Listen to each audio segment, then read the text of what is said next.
Welcome to Stagecoach Forge. In today's video, we are going to mount the 460-pound Fontanini Anvil on a nice oak base that was a tree that came down in a snowstorm on my buddy's property. So let's get to it. Oh yeah, it's pinching in there still. Okay. It's pinching these wedges in. Pretty good. That's pinching me, but opening this side. So. Yeah.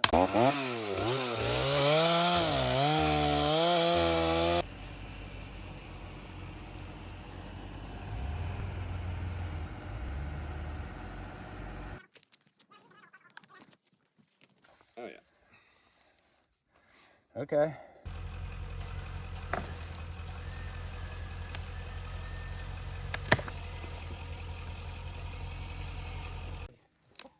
I gotta get my...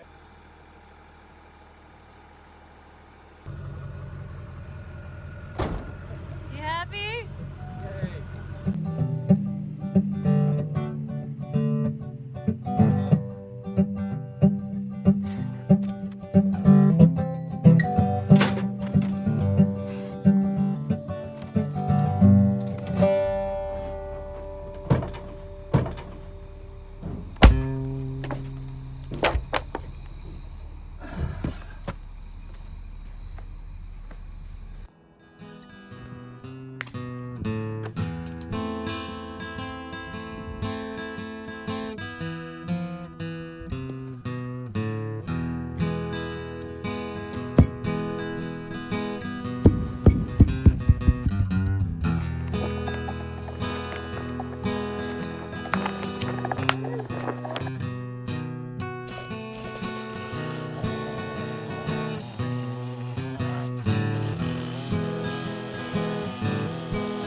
Working on the anvil base. I got the sides cut at a slight angle, and I pre-drilled some holes so that I can put these large lag bolts in on the four corners and have leveling feet so I can make it level where it's gonna live. I also got this handy turbo plane by Arbortech that makes quick work of shaving corners down, smoothing things out, carving in shapes, and giving it that hand-hewn look and getting rid of the saw marks from the chainsaw. So now it's time to lift it up off of the temporary base, set it down on the new base, and trace out the bottom. And I'm debating on whether to sink it down the shape of the bottom of the anvil and fill it with sand, or to put sheet metal on the bottom and build flat bar to fill with sand.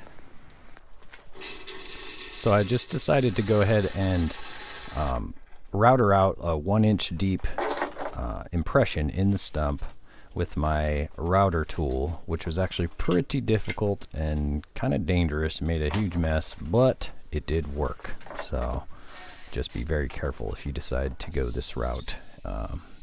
And you need a very heavy-duty, large router bit for this job.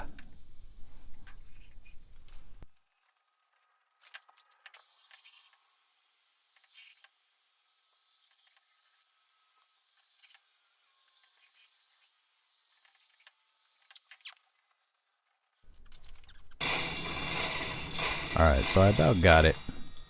Just got a couple little corners to tune up, and then it's time to put some sand in there.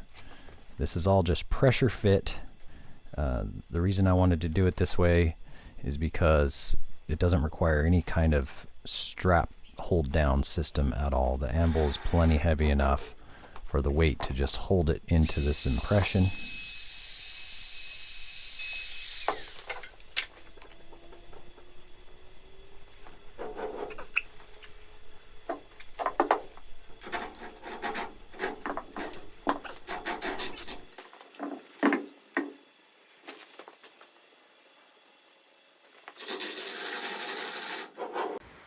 So one of the things I really like about this anvil base is how this actually slopes in, so you can get your toes all the way up in there and get as close as you can to the edge of the anvil. That way you're not leaning over.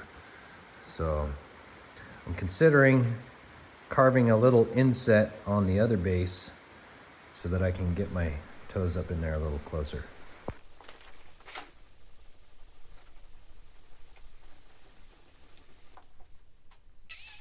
So you can see how quick the Arbortech tool will just grind out any shape you want. This tool's a lot of fun. I'm looking forward to finding other projects that I can use it for. So I might have made a little mess in the shop.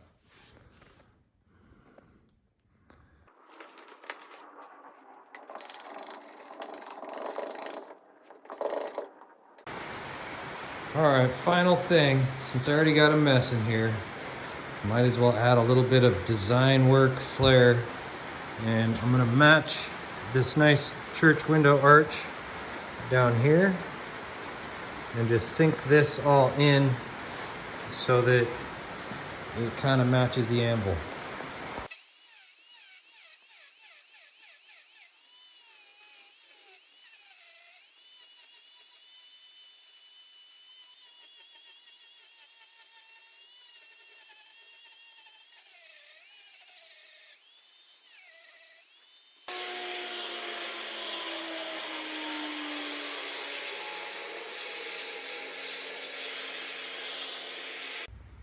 So there we go. I carved out another toe swoop and a little design detail, and then I burnt the top so it gives it a contrast, just like the anvil.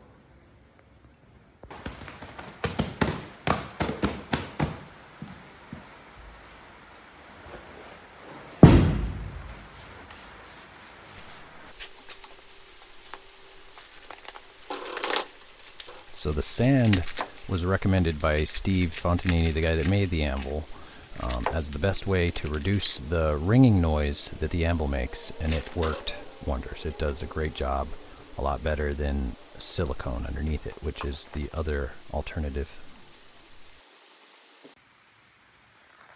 Alright, so I got the imprint filled up with about 1/2 inch of sand. Now I'm going to set the anvil down on it, and that should do it.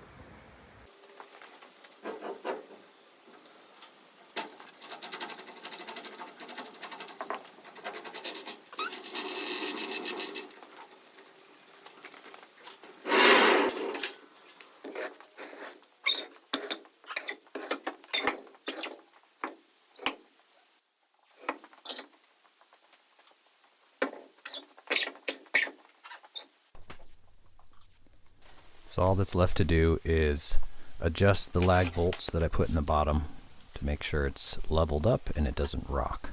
I'm very glad I decided to do this because it works perfectly, and as you know, most concrete floors are never perfectly flat, and this worked very well.